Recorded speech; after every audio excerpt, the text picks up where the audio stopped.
sa Anak, sa Espiritu Santo. Amen. Panginoon, salamat sa araw na ito. Salamat sa mga biyayang binigay mo sa amin. Bigyan niyo po kami ng lakas at talino. Ito po ang aming samang dalangin sa pangalan ng Jesus. Amen. So, magandang umaga mga bata.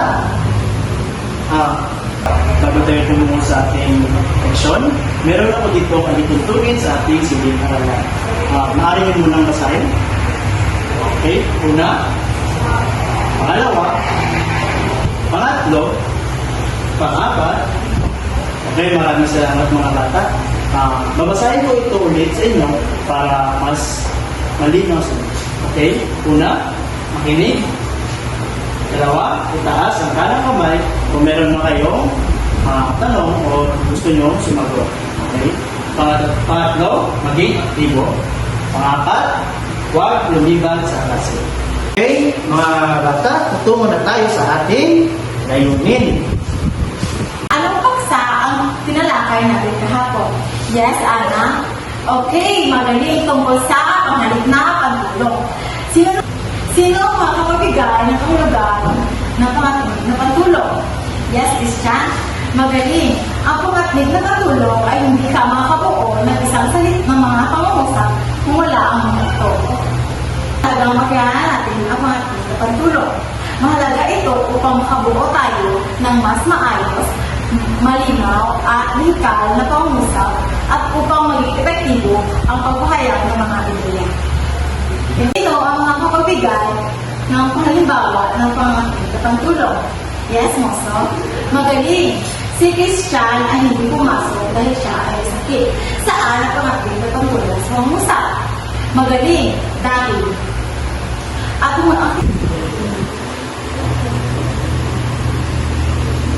Magandang umaga.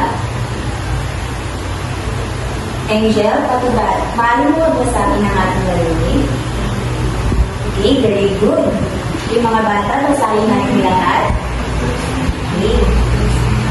Layunin, nagagamit ang panghalip na panaglaw sa pagpapahayag. Okay, so, bago tayo tumungtong sa bagong paksa, ay may inihanda ako dito, aktibidad. So, basahin at unawain ang bawat pangungusap, bilugan ang panghalip na panaklaw na ginagamit sa bawat pangungusap. Okay? So, ang unang tanong ay, lahat ay inaasahang lumano sa pagtutulong. Friends, saan dito ang panghalip na panaklaw? Okay, lahat.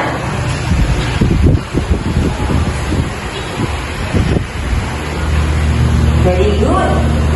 Pangalawang tanong, sino man ay maaaring sumali sa paligsahan ng pag-awit? Okay, Angel, saan ang panghalip na panaklaw? Okay, sino man?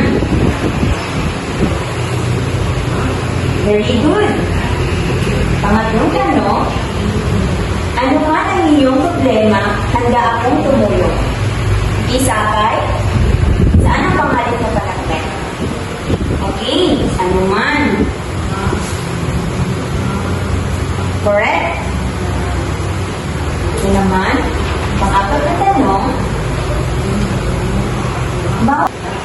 okay, pang-apat na tanong, bawat isa sa atin ay may kanya-kanyang talento. Okay, panagiton? Bawat isa. Tama. Panglimang katanungan, karamihan sa mga mag-aaral ay umasa sa pagsusunod. Okay, agaw? Tama. Karamihan.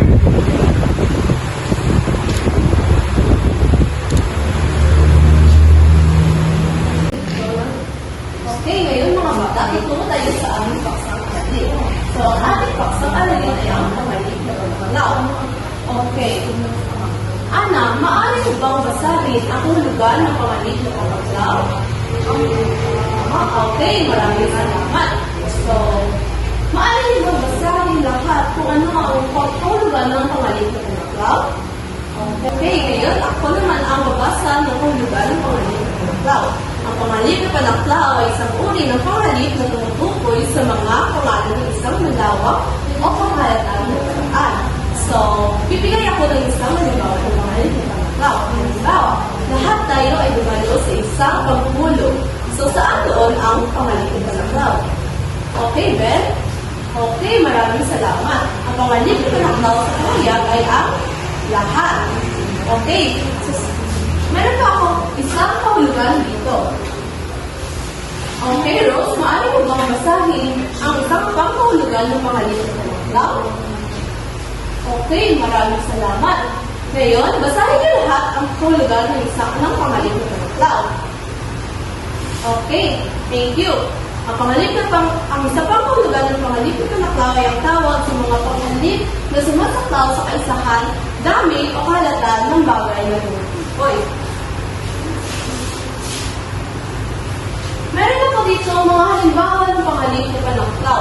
Maaari niyo bang basahin lahat? Okay, thank you. Ang unang halimbawa ng ating pangalip na panaklaw ay lahat ay inaanyahan sa pagdiriwang. So, ang pangalip na panaklaw sa halimbawa ay ang lahat. Pangalawa naman, bawat isa sa atin ay may kanya-kanyang talento. So, ang pangalip na panaklaw sa dalawang pahayag ay ang bawat isa. So, pangatlo, hindi sino man ang pwedeng pumasok dito. Okay, meron sa inyo kung ano ang pangalip na panaklaw sa pahayag. Okay, Ben. Okay, tama. Ang pangalip na panaklaw sa pahayag ay ang sino man. Pangapat, alinman dito ay pwede mong piliin. Okay, ikaw, Rose, ano ang pangalip na panaklaw sa pahayag? Okay, tama.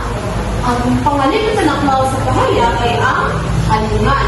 Okay, ang panghuli naman natin, halimbawa ay ang saan man ako punta, ikaw ang nasa isip ko. Okay, ang pangalip na panaklaw sa pahayag ay ang saan man.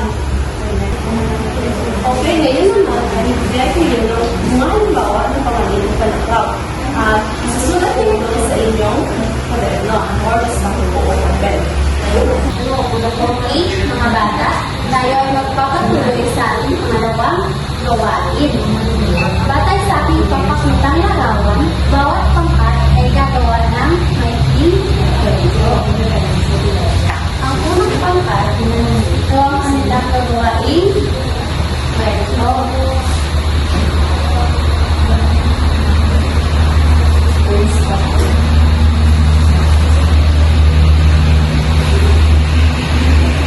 Ang pangalawang pangkat naman,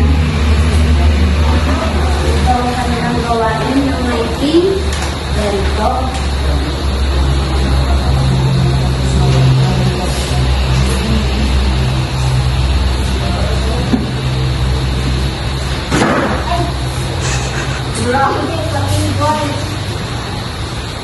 Ang pangatlong pangkat naman, ito ang kanilang gawain ng maikling kwento.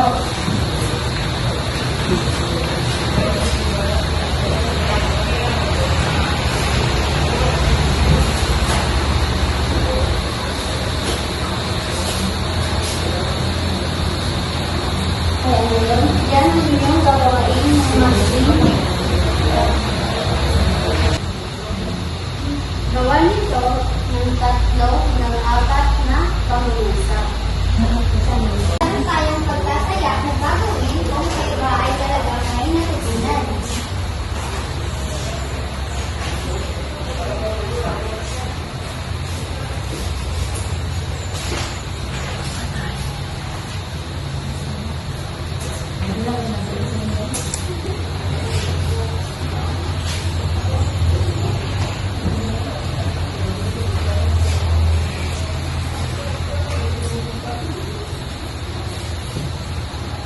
Babasahin ko ang ating kwento. Sa lumugitan, ang panghalip na panaklaw sa pahayag. Una, number 1, 2, 3.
ang unang gusto mong basahin?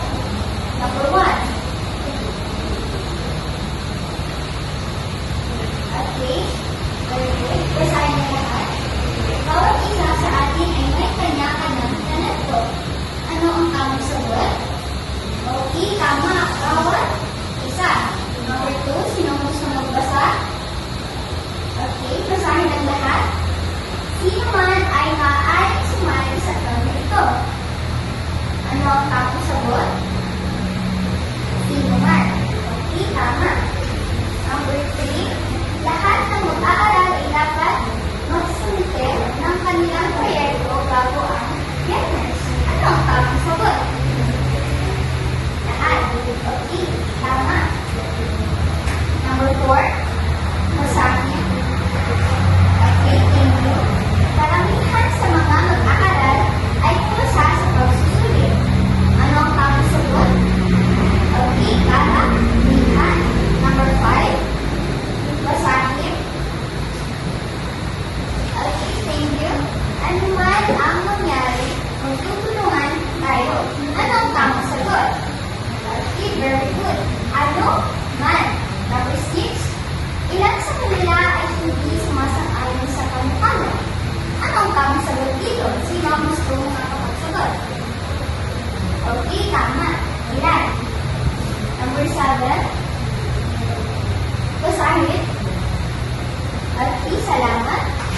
Basahin natin lahat. Kahit sino ay pwedeng maglito, basta't marunong sumunod sa pag-aaral. Ano ang tamang sagot? Okay, tama. Kahit sino. Number 8, wala akong makitang perfectong tao sa mundo. Ano ang tamang sagot?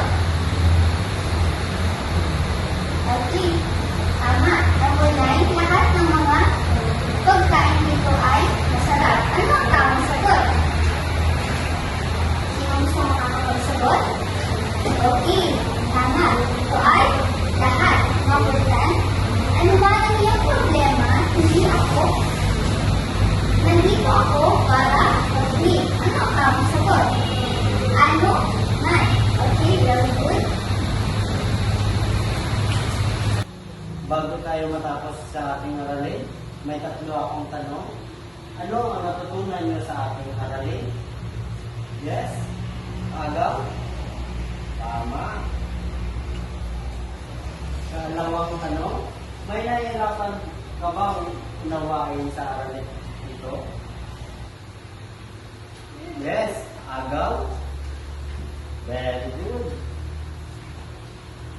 Katatlong tanong, paano mo magagamit ang natutunan mo tungkol panghalip ng panaklaw sa iba pang asignatura o sa pangalaaraw ng anak buhay? Ikatatlong tanong, paano mo magagamit ang natutunan mo tungkol sa panghalip na panaklaw sa iba pang asignatura o sa pangalaaraw ng buhay? Yes, Muso? Very good. At dyan nagtatapos ang ating aralin. Mga bata, ating balikan ang ating layunin. Ipapabasa. Nagamit ba natin ang pangalit na panaklaw sa pagpapakayat? Magaling!